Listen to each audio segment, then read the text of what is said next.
नमस्कार मित्रों, आज जानेंगे कि सावन में कौन कौन सामग्री चढ़ाने से होते हैं भगवान शंकर प्रसन्न।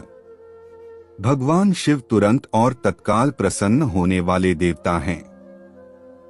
इसीलिए उन्हें आशुतोष कहा जाता है। आइए जानते हैं भगवान शिव को प्रिय 11 ऐसी सामग्री जो अर्पित करने से भोलेनाथ हर कामना पूरी करते हैं।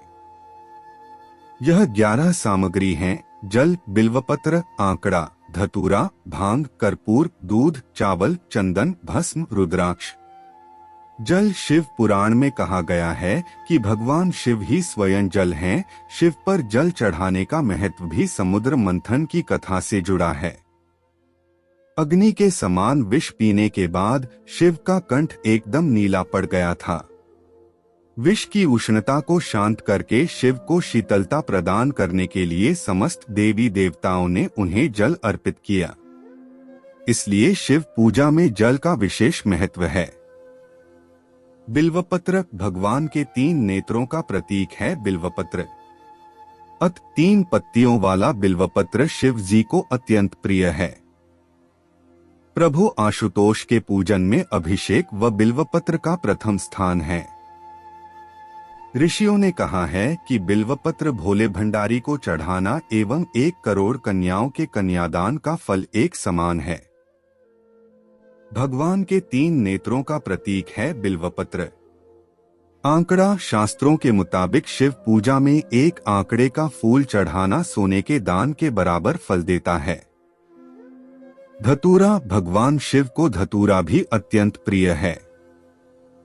इसके पीछे पुराणों में जहां धार्मिक कारण बताया गया है, वहीं इसका वैज्ञानिक आधार भी है। भगवान शिव को कैलाश पर्वत पर रहते हैं। यह अत्यंत ठंडा क्षेत्र है जहां ऐसे आहार और औषधि की जरूरत होती है जो शरीर को ऊष्मा प्रदान करे।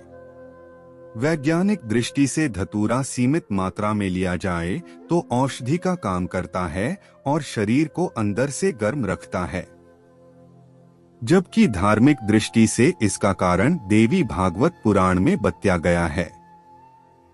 इस पुराण के अनुसार शिव जी ने जब सागर मंथन से निकले हलाहल विष को पी लिया तब वह व्याकुल होने लगे। तब अश्विनी कुमारों ने भांग, धतूरा, बेल आदि औषधियों से शिव जी की व्याकुलता दूर की। उस समय से ही शिव जी को भांग धतूरा प्रिय है। शिवलिंग पर केवल धतूरा ही न चढ़ाएं, बल्कि अपने मन और विचारों की कड़वाहट भी अर्पित करें। भांग शिव हमेशा ध्यानमग्न रहते हैं। भांग ध्यान केंद्रित करने में मददगार होती है। इससे वे हमेशा परमानंद में रहते हैं। समुद्र मंथन में निकले विष का सेवन महादेव ने संसार की सुरक्षा के लिए अपने गले में उतार लिया। भगवान को औषधि स्वरूप भांग दी गई, लेकिन प्रभु ने हर कड़वाहट और नकारात्मकता को आत्मसात किया, इसलिए भांग भी उन्हें प्रिय है। भगवान शिव को इस बात के लिए भी जाना जाता है कि इस संसार में व्याप्त हर बुराई और हर नकारात्मक चीज को अपने भीतर ग्रहण कर लेते हैं और अपने भक्तों की विष से रक्षा करते हैं। कर्पूर भगवान शिव का प्रिय मंत्र है। कर्पूर गौरं करुणावतारं, यानी जो कर्पूर के समान उज्ज्वल हैं। कर्पूर की सुगंध वातावरण को शुद्ध और पवित्र बनाती है। भगवान भोलेनाथ को इस महक से प्यार है, कर्पूर शिव पूजन में अनिवार्य है। दूध श्रावण मास में दूध का सेवन निषेध है। दूध इस मास में स्वास्थ्य के लिए गुणकारी के बजाय हानिकारक हो जाता है। इसीलिए सावन मास में दूध का सेवन न करते हुए उसे शिव को अर्पित करने का विधान बनाया गया है। चावल को अक्षत भी कहा जाता है और अक्षत का अर्थ होता है जो टूटा न हो। इसका रंग सफेद होता है। पूजन में अक्षत का उपयोग अनिवार्य है। किसी भी पूजन के समय गुलाल, हल्दी, अबीर और कुमकुम अर्पित करने के बाद अक्षत चढ़ाए जाते हैं। अक्षत न हो तो शिव पूजा पूर्ण नहीं मानी जाती। यहाँ तक कि पूजा में आवश्यक कोई सामग्री अनुपलब्ध हो तो उसके एवज में भी चावल चढ़ाए जाते हैं। चंदन का संबंध शीतलता से है। भगवान शिव मस्तक पर चंदन का त्रिपुंड लगाते हैं। चंदन का प्रयोग अक्सर हवन में किया जाता है और इसकी खुशबू से वातावरण और खिल जाता है। यदि शिव जी को चंदन चढ़ाया जाए तो इससे समाज में मान सम्मान यश बढ़ता है। भस्म, इसका अर्थ पवित्रता में छिपा है। वह पवित्रता जिसे भगवान शिव ने एक मृत व्यक्ति की जली हुई चिता में खोजा है, जिसे अपने तन पर लगाकर वे उस पवित्रता को सम्मान देते हैं। कहते हैं शरीर पर भस्म लगाकर भगवान शिव खुद को मृत आत्मा से जोड़ते हैं।